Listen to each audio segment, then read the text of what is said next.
Hello? Hello. Hi, good evening po. Hello. Opo. Unang question ko po is, paano po mawawala or mapipigilan yung limiting belief? Kasi problema ko po talaga yun. Yang limiting belief, madaling matanggal yan kapag kapepuwersahin mo. Madaling matanggal yan. Pero kailangan i-acknowledge mo muna. Una, dapat i-acknowledge mo muna meron kang limiting belief. Tapos pagkatapos nun, pepuwersahin mo, haharabasin mong matanggal yung limiting belief mo. Pero you have to be strategic. Kasi baka mamaya, pinuwersa mo nga yung sarili mo, pero wala sa strategy, wala sa hulog, wala rin practicality. Kasi may mga limiting belief na, halimbawa, katulad nung sa may mga bata ngayon, ito no offense sa mga bata, may mga bata ngayon, lalo na babae, limiting belief nila, nung una, dapat decente lang hanap buhay. Limiting belief yan. Nakaka-limit nga naman talaga yun sa paggawa ng pera. Diba? Dapat mag-aral muna. Nakakalimit naman talaga yun sa paggawa ng pera. Pero tama yun. Tama na mag-aral ka muna. Kapag ka batang babae ka, dapat mag-aral ka muna, tapusin mo muna pag-aaral mo. Tama yun. Pero limiting belief yun. Limiting belief saan? Sa angulo na gagawa ng pera. Kasi kung ikukumpara mo yung sarili mo sa iba, may mga gumagawa kasi ng pera na binibenta nila yung pepe nila kapalit ng GCash. Diretso. Mas okay na, manatili ka na lang sa limiting belief mo. Yung limiting belief mo magsasagip sa'yo sa kabilang buhay.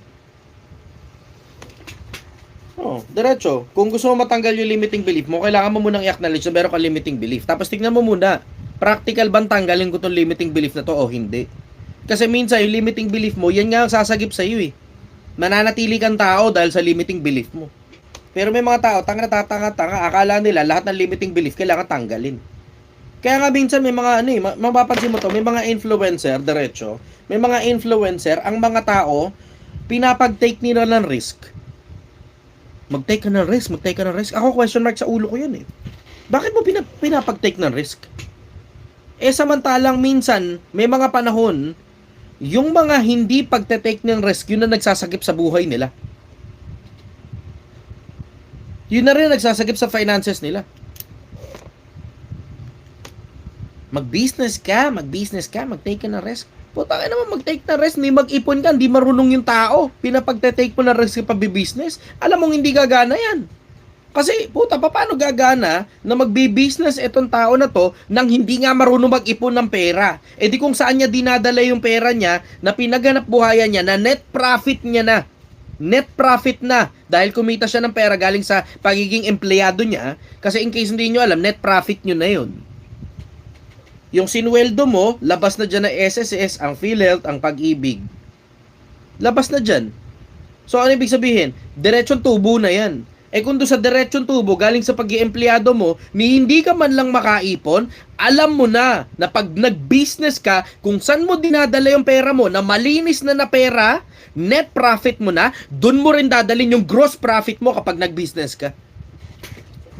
Pero may mga tao, mag-business ka, kailangan umiwas ka dyan sa limiting belief na, empleyado, walang yumaman sa pagiging empleyado. Putang ina, yan ang common na script ng mga networker eh. Yan ang common script ng mga networker. Paalala ko lang sa inyo, at maraming networker, sinungaling, manloloko ng kapwa-tao.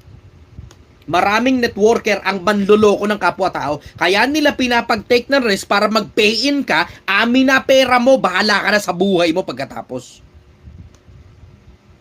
Ito structure namin, magpanggap kang mayaman para maka-invite ka rin na magpe-pay-in. Yan ang common eh. Makikita mo eh. Hindi lahat ng limiting belief kailangan tanggalin nyo. You have to deploy a certain level of practicality na alam mo dapat practical na tanggalin mo yung limiting belief mo. Halimbawa, isa sa mga pinaka-practical na tanggalin ninyong limiting belief, yung kaputang inahang diretso na yung kapag pagdating sa kapritsyo, ang lalakas ninyong gumastos. Pero pagdating sa mga obligasyon, halos ayaw niyong pakawalan ng pera. Tangina diretso yan, limiting belief yan eh. Limiting belief yan. Pag obligasyon, ayaw labasan ng pera. Bayad ng ilaw, tubig, renta, pinangungutang. Pero tangina kung makapagsangyup, akala mo chef. Putang inang yan. Puta, chopsticks nyo, galing pa mag-chopsticks ng ng karne, putang ina mo. Tapos maya-maya konti, pagdating ng bayarin ng ilaw, tubig, renta, nangungutang sa kapitbahay. Nangungutang sa OFW yung kapatid niya. Putang inang limiting belief yan. Diretso, tanggalin nyo yung ganyan, wala kakwenta-kwenta limiting belief ninyo. Na pagdating sa kapritsyo, ang luluho ninyo. Pagdating sa obligasyon, ayaw labasan ng pera. Putang inang katartaduhan yan. Lalo na mga OFW, paalala ko lang sa inyo, putang ina, diretso, napakaraming ganyang klaseng limiting belief ng mga kamag-anak nyo rito sa Pilipinas. Lahat na lang inaasa sa inyo. Ito pa, isa pa limiting belief. Yung kamag-anak mo ng OFW, bahala sa lahat ng bagay.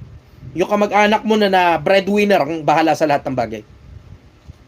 Ayaw nung gumawa ng paraan. Yan, mapapansin mo OFW, breadwinner. Ito, pansin na pansin ninyo to. Limiting belief ito ng mga kamag-anak ninyo. Yung para bang wala nang ibang paraan para ma-resolve yung problema, kundi si breadwinner o si OFW ang dapat maglabas ng pera. Yan, tangina limiting belief yan.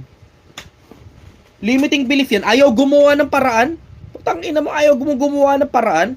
Diretso, may mga nagme-message nga sa akin ng ganyan sa sa Facebook. Doon sa Project 1M ko. Tangina, nanghingi ng pera, 500 lang daw panggatas ng bata. 500 panggatas ng bata. Putang ina, 500 panggatas ng bata hinihingi mo sa vlogger? Seryoso ba yan? Gumawa ka ng bata, halagang 500 lang para sa panggatas ng bata, hindi mo mailabas, saan mo dinadala pera mo? Saan mo dinadala pera mo? May iba dyan, putang ina mo, 3-4 na araw nangungulit sa akin para sa 500 pesos. 3-4 na araw nangungulit para sa 500. Sabi ko, tang ina. So, ibig sabihin sa loob ng 4 na araw, hindi mo pinapagata sa anak mo? Puking ina mo, buti buhay pa yung bata. Yan, diretso, limiting belief yan. Saan nyo dinadala pera? Kung wala kayong perang pampagata sa bata, saan nyo dinadala pera? Kung wala kayong pambayad ng ilaw, tubig, renta, saan nyo dinadala pera? Kung wala kayong pang-enroll ng bata, saan nyo dinadala pera? Napupunta sa kapritsyo. Yung mahal na pagkain, yung lamyerda kada weekend na gumagastos ka ng 2,000 piso kada isang araw. Yung inuman ninyong magtotropa, yung shabu mo, yung marijuana mo, yung pasyal ninyo ng kabit mo, yung pandate nyo ng kung sino man poking ina mong jowa mo na wala ka namang hanap buhay, hayop ka. Dun pala napupunta sa scatter. Yung pambayad ng ilaw, ng tubig, ng renta, dyan pala napupunta sa pinagpalang kamay. Kaya wala kang pambayad. Tapos mangungutang ka ngayon, poking ina mo, pakyo ka. Diretso, pakyo ka. Tangina mo, yan po tangina mo, ilaw mo, renta mo, tubig mo, pagkain mo, sagutin mo yan. Mag-isa ka. Magtrabaho ka, pabayaan mong maputulan ka ng ilaw, ng tubig, pabayaan mong palayasin ka, pabayaan mong wala kang makain, magtrabaho kang putang ina ka. Magtrabaho ka. Tapos ngayon, tsaka mo na lang pagsisihan pagka pinutulan ka ng ilaw. Pero wag mong iasa sa kamag-anak mong OFW yan, hayop ka. Wag mong iasa sa breadwinner mong kamag-anak yan, yung kapatid mo na may trabaho. Tangina mo, gawa ka ng gawa ng bata, iasa mo sa kapatid mo. Kasi ate, yung pamangkin mo, wala kasing pandaya, pere. Utang ina mo, magaling ka pang gumawa ng bata kaysa gumawa ka ng pera. Puking ina mo. Diretso, yan, limiting belief yan. Yung anlalakas ninyong gumasos sa luho. Pero ayaw nyong labasan ng pera ang obligasyon. Obligasyon ayaw mo. Luho, gusto mo. Aray ko. Follow up, go. Second question na po, boss. Maraming salamat po sa una.